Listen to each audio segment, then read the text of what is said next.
I want you to write this down. I'll explain F3 in a second. F3 divided by 5 multiplied by 100 equals net wealth. F3 is your financial freedom figure, the amount of passive income you need per year. So if you need $200,000 a year, you need $4 million in net wealth. If you've got those numbers written down, I'd love you to pull out your phone and do a quick calculation right now and see how close you were. Because remember, perception is reality, Steve says.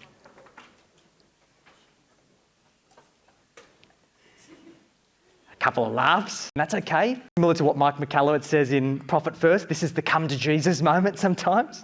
Where it's like, okay, at least we can quantify the situation. Who's got a scary number? Some of you, yeah?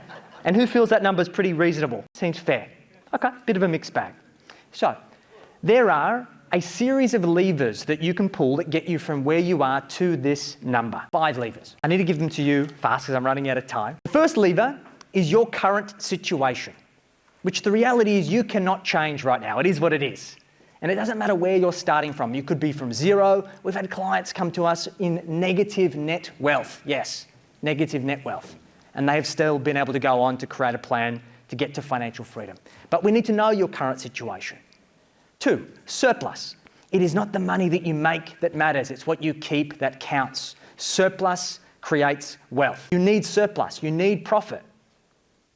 3, risk. How much risk are you prepared to take in order to achieve the outcomes that you want? So you could keep it all in the bank, but it's lucky that if it keeps up with inflation, probably not. Or you could go and invest it in the next cryptocurrency and you could do your ass. And find yourself somewhere in the middle, right? 5, how long are you prepared to wait to get to financial freedom? If you're retiring tomorrow, then risk and surplus is not going to have a big impact if you're really far short. And if you've got 40 years to go, then you've got plenty of time. And the last one is expectation. If the other 4 levers fail and you still can't get to the goal that you want, you need to lower your expectations. Now, out of these levers, which ones do you believe you have the highest sensitivity of influence over? Time, expectation, sure. This is business owner speak. Surplus. Define the destination, reverse engineer the plan, confirm the surplus, and link the outcomes that you want to the activity that you do in your business. This is why Steve and I do so much magic work together with our clients, is because I quantify the gap and Steve teaches them how to bridge it. Because sales is always the solution. They need to know their number, right? Otherwise, we're flying blind. We just pulled an arbitrary figure out of the air. What if I told you that if you only had to make 10 or 15 or 20 sales a month in order to create financial freedom for you and your family, guaranteed, how much more motivated are you going to be to make those sales calls? Of course you are. Outcome to activity. Now, this is pretty esoteric, right? Which is why I built a tool.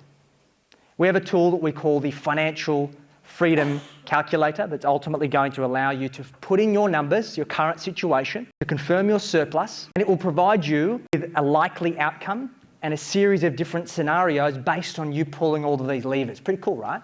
Now, it's not as sophisticated as some financial planning software that's out there, but it puts you in the driver's seat. So it can give you a pretty good idea of how you're tracking and what you can do to improve it. Who wants a copy? Yeah, cool. So if you jumped onto the Wealth Health Check QR code or the URL, you'll be able to get a copy of that and a stack of all of my other tools for free. No catches, you've got full access, it's in Google Sheets, so you can continue to use it until you're blue in the face.